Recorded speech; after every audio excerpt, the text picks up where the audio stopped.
Rebecca serves as a commissioner on the Tacoma Area Commission on Disabilities, and I just want to get right through.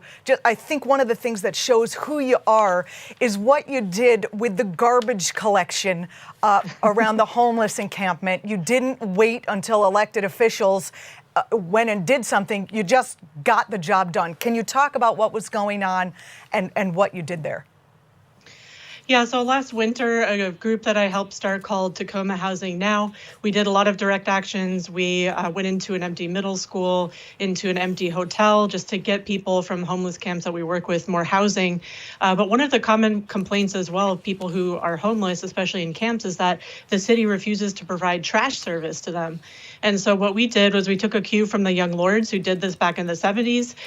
We went to the camps with two U-Hauls, two rental trucks that we had rented.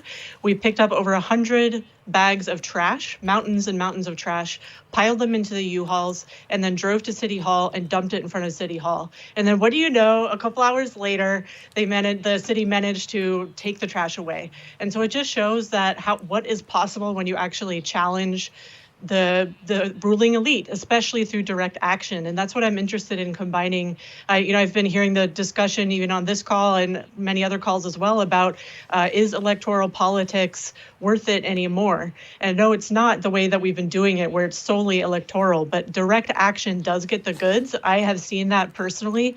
And if we can combine a seat in Congress with direct action nationwide, I think we can achieve some real results. What kind of pressures do you anticipate coming at you, or what has already come at you from the forces that would keep you or people like you out of office? Well, my opponent and his supporters have spread smears about me, made up things. The state party has blocked me from using certain tools that I need to run. And it's also, there's been a media blackout locally during the last campaign. Not a single newspaper wrote about me. One did at the very, very end. But I was running for over a year. They wrote an article about a man who was thinking about challenging my opponent. And then they wrote an article about how he was no longer thinking about challenging the opponent. But they never wrote about me, the woman who was actually challenging the opponent. And I was actually, when I started, the first woman to ever run for the seat. And we never have had a woman represent the seat. And so that, people talked about the Bernie blackout. Well, we see that locally as well. Media is very skewed towards incumbents and corporate interests. Talk about how you're getting the word out. Getting the word out. Yeah, well, like last time we made over 900,000 calls, close to 1 million. We'll definitely keep doing that. And then as the pandemic, hopefully, fingers crossed, things continue to open up and it's safe to do so, we'll be doing a lot of canvassing and reaching out to voters one-on-one. Last time we would speak with people on the phone who said, you're the first political campaign that has ever reached out to me. We got a lot of support from seniors across the district. So this idea that, progressives can only get elected with young people. Yes, young people are important, and renters. That's who we're reaching out to, but also seniors who are trying to scrape by, rationing their medicine so that they can afford their rent, or cutting back on food so that they can afford their insulin, that kind of thing. So it's really a multi-generational, multiracial coalition across the district. It's absolutely sickening that is even happening. Will you have an opportunity to debate your opponent, and when is the primary?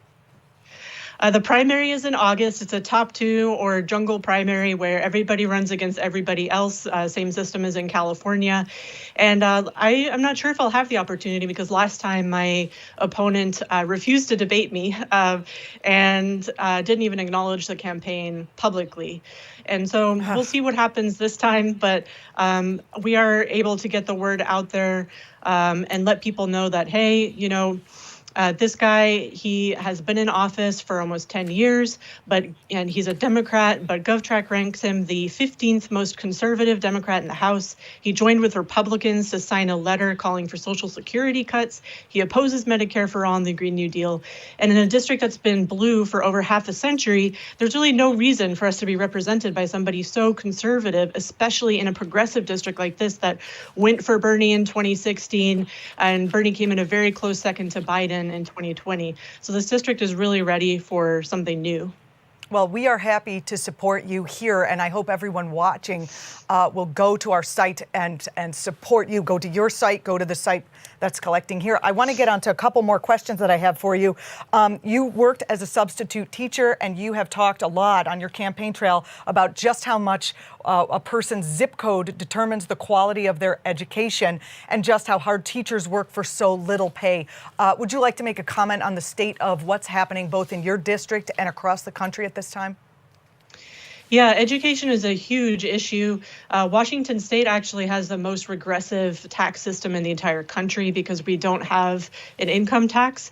And so how does the government, the state government, local government make up that shortfall? They institute taxes on consumption. And so that hits poor people and working class, middle class people much more than it hits people like some of the richest men in the world, like Bill Gates and Jeff Bezos, who live in our state. And so where you live really determines the quality of the education you get. And teachers do their best, but I saw as a substitute teacher just how stretched thin teachers are, how few resources they get. And many teachers have to have second jobs. We're heavily unionized, one of the most unionized states in the country, very strong teachers unions here. So teachers are better off here than maybe in some other parts of the country, but there's still a lot of work to be done. And in other parts of the country, teachers having to work second, third jobs just to get by. And then meanwhile, students receiving very different levels of education based on the income level of the zip code that they live in. I'm switching to another topic. This is just a straight up, we have like a minute left, so I want to make sure to get your answer on this. Would you join the Progressive Caucus, even though they're not necessarily progressive in some areas of the environment, foreign policy, et cetera? And if not, what would you do instead?